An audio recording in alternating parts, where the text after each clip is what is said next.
اسلام کی بہار بہار شریعت۔ الحمد للہ رب العالمین والصلاة والسلام علی سید الانبیاء والمرسلین۔ ناظرین کرام، السلام علیکم ورحمۃ اللہ وبرکاتہ۔ میں ہوں آپ کا میزبان حافظ محمد طاہر قادری، اور آپ دیکھ رہے ہیں آپ کا میرا فیوریٹ پروگرام IDS بہار شریعت۔ نبوت اور رسالت کے تعلق سے اس موضوع پر بہت خوبصورت گفتگو پچھلے ایپیسوڈس میں ہوئی ہیں، اور الحمدللہ اسی تسلسل کو آگے بڑھاتے ہوئے ہم ایک اور خوبصورت سا پروگرام لے کر حاضر ہو گئے ہیں، اور ہماری خوش نصیبی ہمارے درمیان یقیناً اب آپ معترف ہو چکے ہیں آپ کے لب و لہجے اور آپ کے انداز کے، اور آپ کے جو بیان کا جو ایک خوبصورت اللہ تبارک و تعالیٰ نے آپ کو فن دیا ہے، اور علم جو آپ کو اللہ تعالیٰ نے عطا فرمایا ہے، ان تمام خوبیوں کے جس طرح ہم معترف ہو چکے ہیں آپ بھی ہو چکے ہوں گے۔ حضرت علامہ مولانا طاہر مدنی صاحب، السلام علیکم ورحمۃ اللہ وبرکاتہ۔ وعلیکم السلام ورحمۃ اللہ قبلہ بہت شکریہ آپ کی آمد کا۔ آپ کی اجازت ہو تو سوالات کا آغاز کیا جی بالکل۔ جزاک اللہ خیر۔ ناظرین کرام، آپ کو بھی کوئی مسئلہ درپیش ہے، کوئی سوال کرنا چاہتے ہیں، تو اسکرین پر نمبرز بھی آ رہے ہیں، ای میل ایڈریس بھی آ رہا ہے، آپ اپنا سوال ٹائپ کیجئے یا ہمیں واٹس ایپ کر دیجئے ان نمبرز پر، یا ہمیں میل کر دیجئے۔ ہم کوشش کریں گے کہ آپ کا سوال بھی علماء کرام کے سامنے رکھا جائے اور اس کا جواب بھی قرآن و حدیث اور فقہ کی روشنی میں لیا جائے۔ آئیے سوالات کا آغاز کرتے ہیں۔ علامہ صاحب، یہاں تک ہماری بات ہوئی تھی، آخری سوال جو آپ سے ہوا تھا وہ یوں ہوا تھا کہ کیا ہم نبی کریم صلی اللہ علیہ وسلم اور اللہ پاک کے علم کو معاذ اللہ برابر سمجھتے ہیں؟ یہ اعتراض ہم پر کیا جاتا ہے، اور اس کا آپ نے بڑا ہی شاندار جواب دیا تھا، تو اگر آپ نے نہیں دیکھا تو ضرور دیکھیے گا۔ اگلا جو ہمارا سوال ہے وہ یہ ہے کہ کسی صحابی کو نبی سے افضل ماننے کا کیا حکم ہے؟ اعوذ باللہ من الشیطان الرجیم، بسم اللہ الرحمن الرحیم۔ اس حوالے سے امت کا اجماعی عقیدہ ہے، قرآن کا، حدیث کا اور امت مسلمہ کا قطعی عقیدہ ہے کہ روئے زمین پر تمام مخلوقات میں سب سے زیادہ افضل اور اعلیٰ انبیاء کرام علیہم السلام کی ذات والا صفات ہے، اور انبیاء کے بعد پھر صحابہ کا مقام و مرتبہ آتا ہے، حضرت صدیق اکبر رضی اللہ تعالیٰ عنہ کا مقام و مرتبہ آتا ہے انسانوں میں، بشر کے اندر۔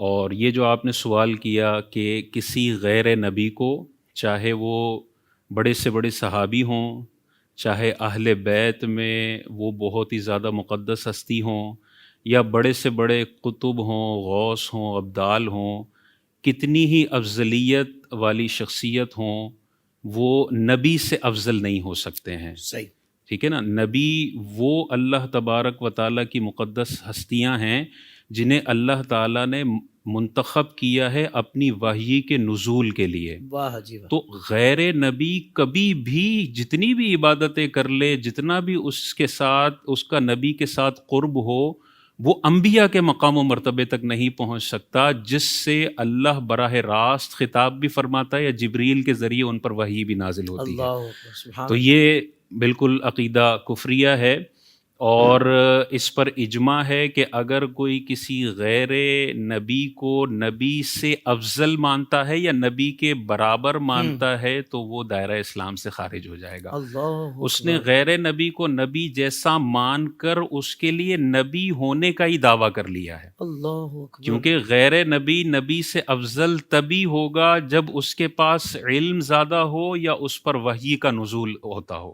یہ دونوں چیزیں محال ہیں کہ نبی اپنی امت میں سب سے زیادہ علم رکھنے والے ہوتے ہیں۔ تو اگر کوئی یہ عقیدہ رکھتا ہے کہ غیر نبی نبی سے افضل ہیں تو اس پر علماء نے حکم کفر لگایا یعنی ہے۔ اہل ایمان اور اہل اسلام کو اس بات کو اب سمجھنا ہوگا جی کہ آپ ایسا نہ ہو کہ کہیں کوئی نعرہ لگ رہا اور آپ اس نعرے میں شامل ہو جائیں، تو یہ کتنا سخت حکم ہے جو کہ علامہ صاحب نے بتایا، یعنی کسی نبی پر غیر نبی کو افضل بتانا، اس کو بڑا کہنا، اس لحاظ سے کتنا واضح اور کیٹیگوریکلی آپ نے یہ جو موقف ہے وہ بیان فرما دیا ہے۔ ساتھ حضرت یہ سوال بھی کہ ولی غوث کو کسی صحابی سے افضل ماننا، اس حوالے سے دیکھیں، ولی اور غوث کو کسی صحابی سے افضل ماننا یہ بھی گمراہیت پر مبنی عقیدہ صحیح، ہے۔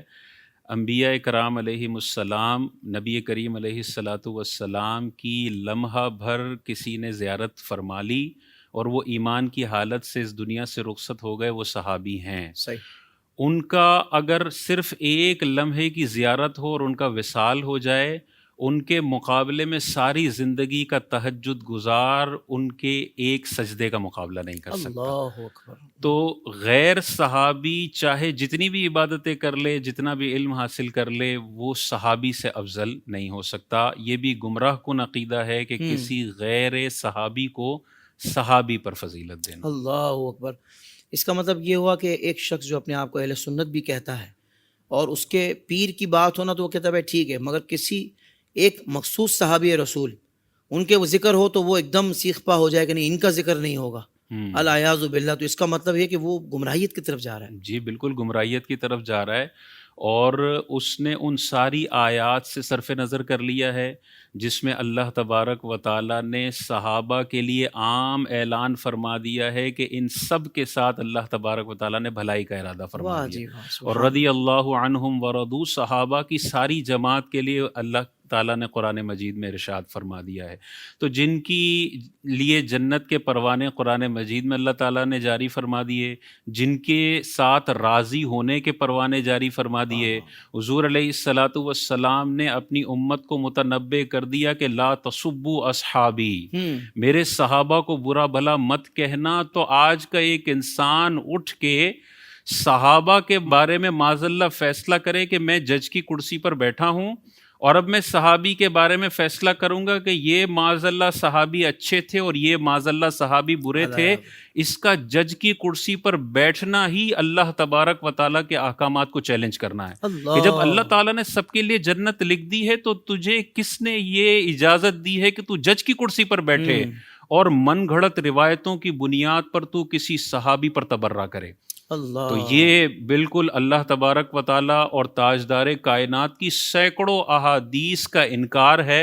ایسا شخص دنیا میں بھی ذلیل ہوتا ہے اور آخرت میں بھی ذلت اور رسوائی اس واہ کا واہ مقدر واہ واہ، یعنی ایسی تاریخ کو ہم ٹھوکر پہ رکھتے ہیں جو قرآن و حدیث سے متصادم ہو۔ ہے۔ قرآن و حدیث سے متصادم ہو یا کسی صحابی کی توہین پر مشتمل ہو، اللہ اکبر، وہ تاریخ ہو، وہ جملہ کہیں بھی لکھا ہوا ہو، کیا بات ہے۔ توہین صحابیت پر اگر کوئی چیز موجود ہے وہ مردود ہے، کیونکہ قرآن کے مقابلے میں کچھ بھی آ جائے کیا بات ہے، ہم اسے قبول نہیں کر سکتے۔ کلم وعد اللہ الحسنی، سبحان اللہ، ہر صحابی کے ساتھ اللہ تعالیٰ نے بھلائی کا ارادہ فرما لیا ہے۔ اب اس کے مقابلے میں کچھ بھی آ جائے، میں نے اپنی عقل کے گھوڑے نہیں دوڑانے۔ جب اللہ کی نص قطعی آ گئی، واہ، اب ساری روایتیں اس سے میچ کریں گی تو آمنا صدقنا، اس کے خلاف ہیں تو منہ بند کرنا ہم پر لازم ہے۔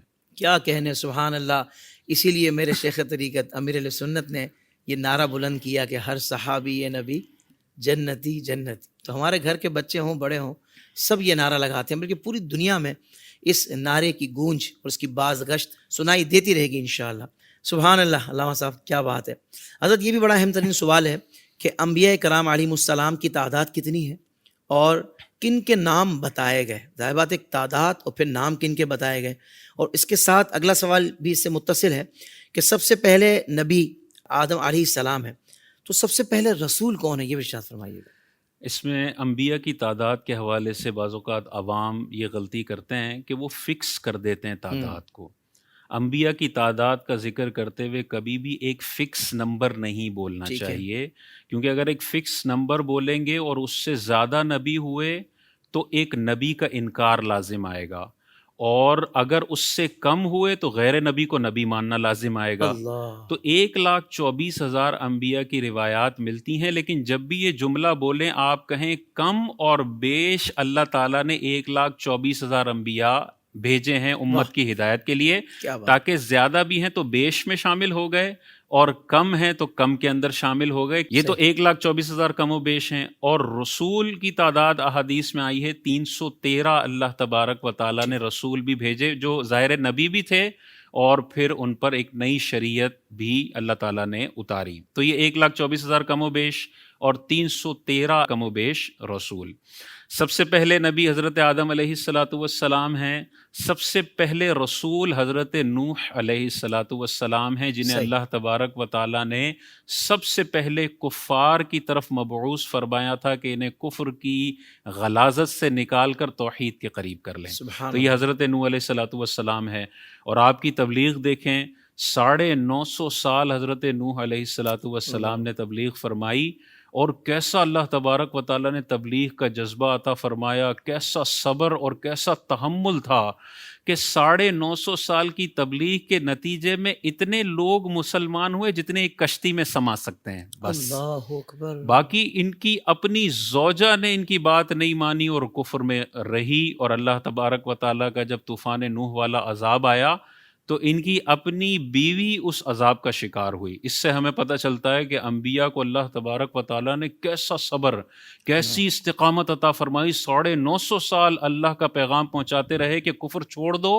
اللہ کو واحد اور قہار مان لو، باقی سارے بت یہ سب تمہارے ہاتھوں کے بنائے ہوئے ہیں، یہ خدا نہیں ہیں۔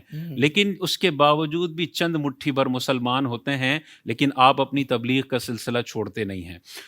انبیاء کرام علیہم السلام کا ناموں کے ساتھ جو تذکرہ آیا ہے، قرآن مجید میں 26 نام اللہ تبارک و تعالیٰ نے ذکر فرمائے ہیں۔ حضرت آدم علیہ السلام، نوح، ادریس، صالح، ہود، ابراہیم، لوط، اسماعیل، اسحاق، یعقوب، یوسف، موسیٰ، ہارون، زکریا، یحییٰ، الیسع، ذوالکفل، داؤد، سلیمان، ایوب، الیاس، یونس، شعیب، عیسیٰ، عزیر اور محمد صلی اللہ علیہ وسلم وصلوات اللہ تعالی علیہم اجمعین۔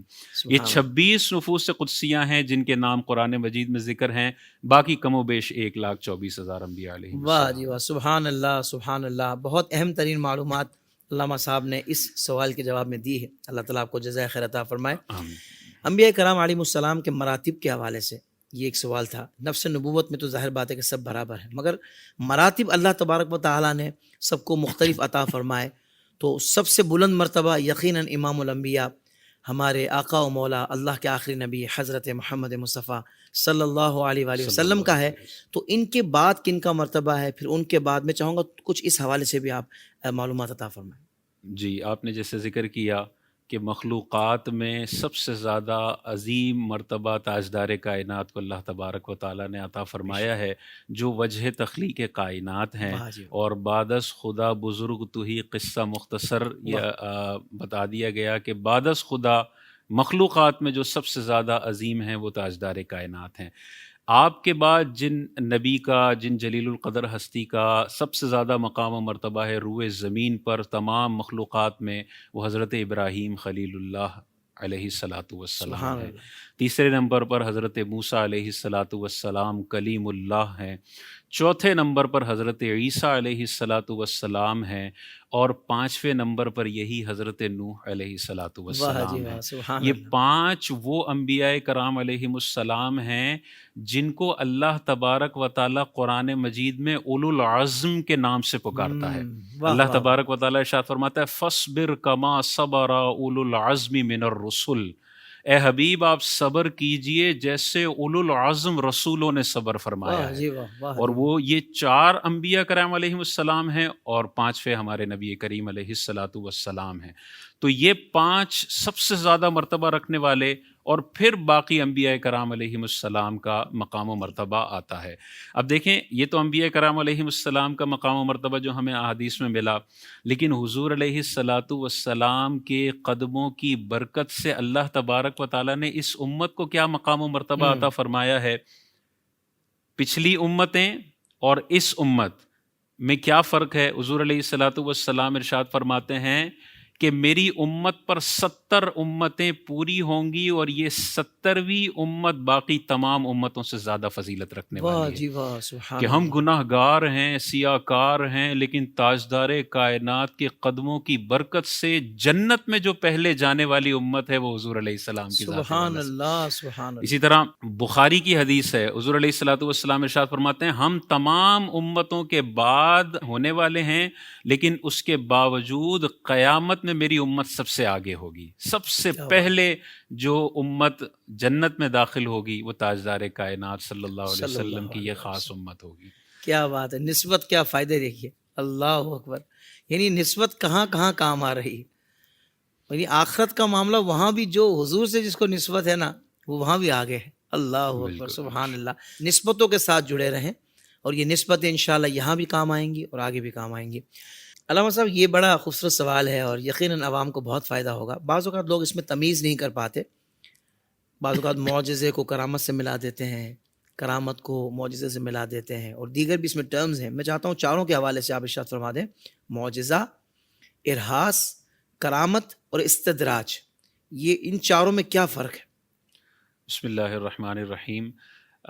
دیکھیں، سب سے پہلے ارہاس کو ہم سمجھ لیتے ہیں. انبیاء کرام علیہم السلام اپنے اعلان نبوت سے پہلے اگر کوئی خلاف عادت کام کرتے ہیں کہ جو انسان کی عقل کو عاجز کر دے، جو انسان سمجھ نہ سکے کہ یہ کیسے ہو سکتا ہے، عادت سے ہٹ کر ہو، لیکن اعلان نبوت سے پہلے ہو، تو اسے ارہاس کہتے ہیں. ٹھیک ہے. جیسے نبی کریم علیہ الصلاۃ والسلام کے ولادت کے وقت کے واقعات ہیں. انگلی جہاں ہلاتے ہیں چاند وہاں پر سفر کرنا شروع کر واہ دیتا جی ہے. واہ. چاند جھک جاتا جدھر انگلی اٹھاتے، مہد میں کیا ہی چلتا تھا اشاروں پر کھلونا نور کا. تو سبحان یہ اللہ. جو حضور علیہ الصلاۃ والسلام نے خلاف عادت چیزیں دکھائی ہیں، یہ ارہاس ہیں. اور اعلان نبوت کے بعد انبیاء کرام علیہم السلام جو خلاف عادت چیزیں ظاہر فرماتے ہیں اللہ کی عطا سے، انہیں معجزات کہتے ہیں. معجزے کا مطلب ہی ہوتا ہے وہ چیز جو عقل کو عاجز کر دے. وہاں پہ عقل کا دار و مدار، عقل کا دخل ہی نہیں ہے کہ عقل یہ کہے کہ مجھے سمجھ میں نہیں آتا. معجزہ ہوتا ہی وہ ہے جو انسان کی عقل کو عاجز کیا فرما بات. دے. تو یہ ارہاس اور معجزے کا تعلق نبی کریم علیہ الصلاۃ والسلام اور دیگر انبیاء کے ساتھ ہے. کرامت کا تعلق اولیاء کرام کے ساتھ ہے کہ اگر کوئی اللہ کے برگزیدہ بندے، مقرب بندے، اللہ کے ولی کوئی ایسی چیز دکھائیں جو خلاف عادت ہو تو ہم اسے کرامت کہتے ہیں. اور کرامت کوئی من گھڑت عقیدہ نہیں ہے. کرامت کوئی معذاللہ اسلام کی روح کے منافی عقیدہ نہیں ہے، بلکہ قرآن آپ اٹھا کے دیکھیں، حضرت آصف بن برخیہ کی کرامت حضرت سلیمان علیہ السلام کے واقعے کے ساتھ موجود ہے کہ ہزاروں ٹن وزنی تخت بلقیس ہزاروں کلومیٹر دور سے آنکھ جھپکنے سے پہلے لانے کی طاقت سلیمان علیہ السلام کے ولی یا صحابی رکھتے ہیں. واہ واہ واہ. اسی طرح اصحاب کہف کا ذکر موجود ہے. 300 سال تک سوتے رہے، جو نبی نہیں ہیں ولی ہیں، اللہ تبارک و تعالیٰ نے ان پر یہ کرامت ظاہر فرمائی. 300 سال تک سوئے رہے، نہ جسم سڑا، نہ کھال سڑی، نہ کپڑے پھٹے، کچھ بھی نہیں ہوا، اور وہ بالکل صحیح و سالم رہے. یہ کرامت ہے. اسی طرح بی بی مریم ہمارے سامنے ہے رضی اللہ تعالی عنہا. بے شمار کرامات آپ کی قرآن میں موجود ہیں. تو یہ سب اللہ کے ولی ہیں یا اللہ کے ولیہ ہیں جن سے کرامتیں صادر ہوئی ہیں. تو جب پچھلی امتوں کے اولیاء سے یہ کرامتیں ثابت ہیں، تو اس امت میں اگر کوئی ولی کے حوالے سے کرامت موجود ہے تو صرف کرامت یا خلاف عقل یا خلاف عادت بات سن کر اس کا مذاق اڑا دینا، یہ انسان کے ایمان کو بہت زیادہ خطرے میں لے جا سکتا ہے. اللہ اکبر. جب اس قسم کی سوچ بن جاتی ہے نا کہ یار خلاف عادت ہر چیز کو میں نے ریجیکٹ کرنا ہے، تو کیا ہوتا ہے؟ پہلے وہ اس امت کے اللہ کے ولیوں کی خلاف عادت باتوں کو ریجیکٹ کرتا ہے. آہستہ آہستہ اس کی جرت بڑھتی ہے، اور بعض اوقات وہ ایسی چیز کا انکار کر بیٹھتا ہے جو بخاری میں لکھی ہوتی ہے یا مسلم میں لکھی ہوتی ہے یا پچھلی امتوں کے واقعات واضح طور پر نصوص قطعیہ میں لکھے ہوئے ہوتے ہیں. تو بہت سارے لوگ اس میں ڈیڑھ ہوشیاریاں کرنا شروع کر دیتے ہیں. ان کو غور کرنا چاہیے. معجزہ ہو یا کرامت ہو، یہ ثابت ہیں پچھلی امتوں میں بھی اور اس امت میں بھی. اسی طرح ایک لفظ استدراج کہا جاتا ہے. استدراج نظر کا دھوکہ. تو اگر کوئی کافر کوئی ایسی چیز دکھائے کہ وہ سمجھ میں نہیں آتی کیسے ہو گئی، جادو ہو گیا، جیسے دجال ہے آخری وقت میں آئے گا، بارشیں برسائے گا، بادلوں کو موو کرے گا، تو اب لوگ اس کو دیکھ کے اس کو خدا تسلیم کر لیں گے. یہ کیا ہے؟ استدراج ہے، نظر کا دھوکہ ہے. اسی طرح کوئی کالا جادو کرنے والا، کوئی جعلی عامل ہو اور کوئی ایسا منتر پڑے کہ فلاں بندہ بیمار ہو جائے، تو اب یہ کیا چیز ہے؟ استدراج ہے، نظر کا دھوکہ ہے. اس سے متاثر ہونے کی ضرورت نہیں ہے. جو اس سے متاثر ہوگا تباہ و برباد ہو جائے گا. تو اس حوالے سے غور کرنا چاہیے. لیکن اس میں وہی بات ہے کہ کرامت وہی مانی جائے گی جس میں اسلام کے بنیادی عقائد کی توہین نہ ہو رہی ہو. اگر کوئی ایسی کرامت ہے جس میں فرشتے کی توہین ہو رہی ہے، اللہ کے بنائے گئے کسی مسلم قانون کی توہین ہو رہی ہے، تو یہ کرامت ردی کی ٹوکری میں پھینکنے والی ہے. بالکل ٹھیک. جیسے غوث پاک کے دھوبی والی کرامت ہے جس کے اندر وہ دھوبی قبر میں جا کر منکر نکیر فرشتوں سے جھگڑا کر رہا ہے. تو یہ تو بخاری مسلم کی حدیث سے ہیں کہ اللہ تعالیٰ نے ان کو یہ رول دیا ہے کہ وہ 3 سوال پوچھیں گے اور جواب نہیں آئے گا تو پھر جہنم میں داخلہ ہے. وہاں پہ یہ پروٹوکول نہیں چل سکتا کہ میں کچھ بھی جواب نہیں دوں گا اور میں غوث پاک کا دھوبی ہوں. ہمارے اور علماء کرام نے اس کی نفی آج سے 40-50 سال پہلے کر دی ہے. اسی طرح ملک الموت علیہ السلام سے غوث پاک نے جھگڑا کیا اور روحیں چھین کے واپس لوٹا دیں. اب یہ بھی ملک الموت علیہ السلام کی توہین پر مبنی کرامت ہے. اعلیٰ حضرت امام اہل سنت نے آج سے 100 سال سے زیادہ پہلے فتاوی رضویہ میں لکھ دیا کہ یہ کرامت بیان کرنا فرشتے کی توہین پر مبنی ہے.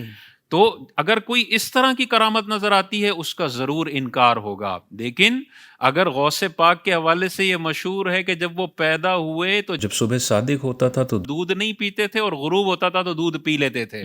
لوگ اس پر بھی میمز بناتے ہیں, مذاق اڑاتے ہیں. اب ان کو غور کرنا چاہیے, جب بچہ پیدا ہوا تو اس کے پاس یہ پیدائشی شعور تھا کہ مجھے دودھ پینا کیسے ہے, اور دوسرا شعور یہ تھا کہ جب بھوک لگے گی تو میں نے دودھ کو طلب کیسے کرنا ہے.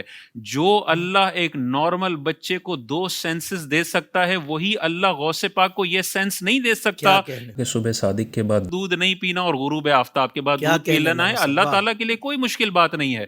تو جو حلال اور جائز اور مشہور کرامتیں ہیں اس کا بھی لوگ مذاق اڑاتے ہیں. جو ولیوں کی کرامت کا مذاق اڑائے اور ولیوں کا مذاق اڑائے, بخاری کی حدیث ہے, حضور علیہ السلام نے ارشاد فرمایا جو میرے کسی ولی کے ساتھ دشمنی کرے اللہ تبارک و تعالیٰ نے اس کے ساتھ اعلان جنگ فرما لیا. اللہ اکبر, اللہ اکبر.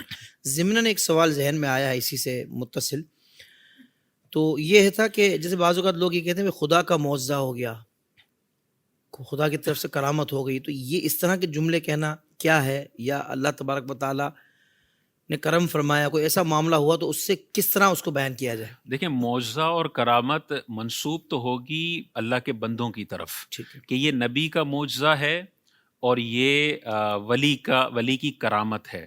لیکن اس ولی کی کرامت اور نبی کے معجزے کی طاقت کس نے عطا فرمائی؟ وہ عطا فرمانے والی ذات اللہ تبارک و تعالیٰ کی ہے. تو یہ اللہ تبارک و تعالیٰ کا معجزہ نہیں ہوتا. اللہ تبارک و تعالیٰ تو جو بھی کام فرماتا ہے, آپ دیکھیں نا, مرغی کے انڈے کے اندر لیس دار مادہ ہے اور کچھ دنوں کے بعد وہ چونچ بنتا ہے, کچھ دنوں کے بعد وہ پر بنتا ہے, اندر ہڈیاں بنتی ہیں, اندر گوشت بنتا ہے. یہ کیسی اللہ تبارک و تعالیٰ کی قدرت ہے. انسان 9 مہینے کے اندر یہ عالم صغیر پیدا ہوتا ہے, آنکھ پیدا ہوتی ہے, ناک, دانت, یہ سب اللہ تبارک و تعالیٰ کی قدرت ہے. تو وہاں پر قدرت کا اطلاق ہوگا کہ اللہ تبارک و تعالیٰ کی قدرت لا محدود ہے, انسان کی عقل میں نہیں آنے والی. لیکن نبی کی طرف اگر منسوب کریں گے تو لفظ معجزہ بتایا گیا, اور ولی کی طرف منسوب کریں گے تو اصل لفظ کرامت ہے.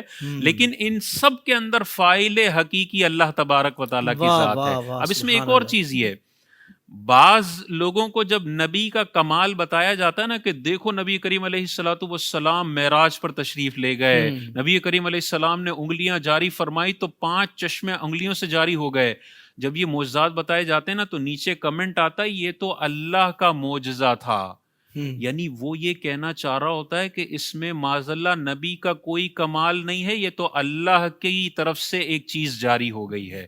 یہ جو نفسیات ہے, یہ جو سوچ ہے نا, یہ بہت گستاخانہ اور بے ادبی پر مشتمل سوچ ہے. 7 ارب انسان ہیں, کسی ایک میں یہ طاقت ہے کہ معجزہ یا کرامت کر کے دکھائے؟ نہیں. اللہ تبارک و تعالیٰ یہ کرامت اور معجزے اسی کو عطا فرماتا ہے جو امت کے شاندار لوگ ہوتے ہیں. کیا کہنا ہے, تو شاندار لوگ ہیں, انہی کے ہاتھوں سے یہ کرامتیں اور معجزات صدور پذیر ہوتے ہیں. ان میں ان نفوس قدسیہ کا بے حد کمال ہے اور بہت شاندار کمال ہے کہ اللہ تبارک و تعالیٰ نے انہیں منتخب فرمایا اور انہوں نے اپنے ہاتھوں سے اور اپنے جسم اطہر سے بے شمار ایسے کام کر کے دکھائے کہ عقلیں حیران رہ جاتی ہیں. تو یہ نبی کا کمال ہے, لیکن کس کا عطا کردہ ہے؟ یہ اللہ تبارک و تعالیٰ کا عطا. سبحان اللہ, سبحان اللہ. بہت شکریہ علامہ صاحب, آپ نے بہت کم وقت میں زبردست سوالات کے جوابات ارشاد فرمائے. اللہ آپ کو جزائے خیر عطا فرمائے. ناظرین کرام, اگلے ایپیسوڈ میں پھر بہت سارے سوالات ہوں گے, یقیناً آپ ہمارے ساتھ جڑے رہیں گے. تب تک کے لیے اجازت. السلام علیکم ورحمۃ اللہ وبرکاتہ.